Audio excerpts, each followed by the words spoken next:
Direction dans la montagne, à cueillir et à cuisiner les plantes sauvages pendant plusieurs jours. Cette fois-ci, accompagné de mon ami Antoine, qui avait envie de tenter l'aventure.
Pour cuisiner les plantes sauvages, on alterne entre plusieurs recettes, des chapatis, des chaussons de légumes, des bouillons, ou juste en légumes, cuits à l'eau, en tempura, etc.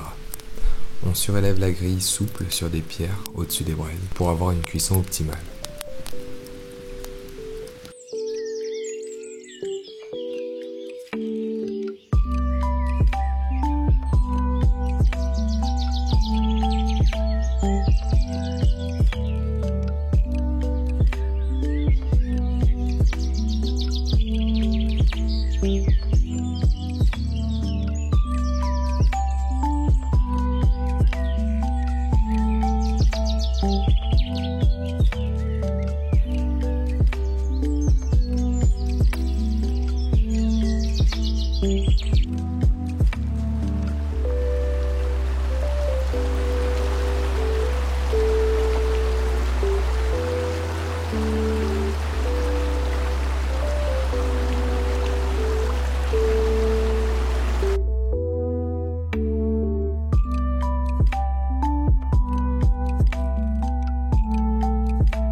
On fait attention à cueillir exclusivement les plantes présentes en abondance sans les arracher si on ne consomme pas la racine.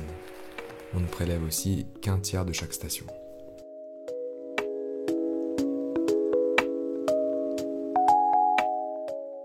Pour identifier chaque plante sauvage, je cherche des clés de détermination jusqu'à connaître la plante par cœur à toutes les étapes de son développement.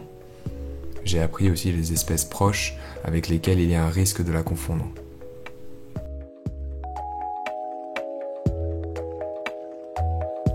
Par exemple, pour le sureau des montagnes, dont les fruits se consomment cuits en filtrant un jus, c'est un arbuste de 3 à 4 mètres de haut qui produit du bois. À l'intérieur de ces branches, on trouve une moelle brune qui fait penser à du polystyrène. Ces feuilles sont composées de plusieurs folioles dentées avec une dent effilée au bout. Et ces grappes de fruits rouges corail me rappellent l'odeur de la groseille. Or, sa confusion toxique est le sureau yèble, qui est une plante herbacée. Elle ne produit pas de bois.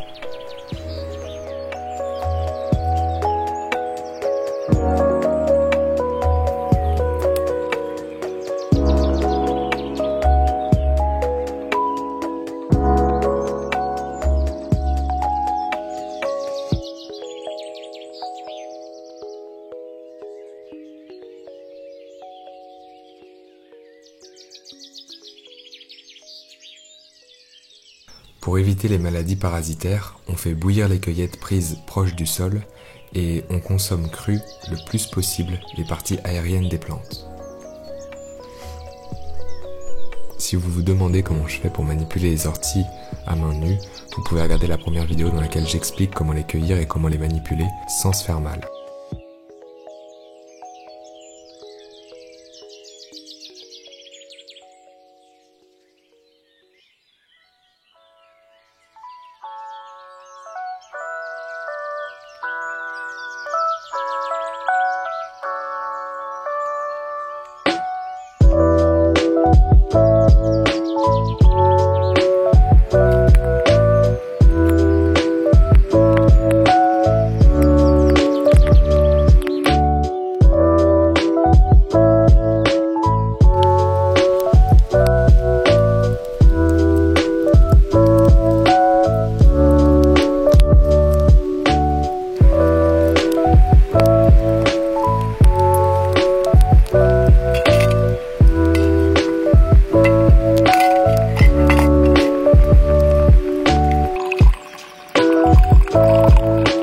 Se retrouver dans la nature en se concentrant seulement sur ses besoins essentiels, sans sa nourriture habituelle, sans sucre, sans distraction, ordinateur, smartphone, réseau, permet de faire une coupure hors du temps et de nous rapprocher du vivant, de se rappeler qu'on ne le contrôle pas, mais qu'on en fait partie.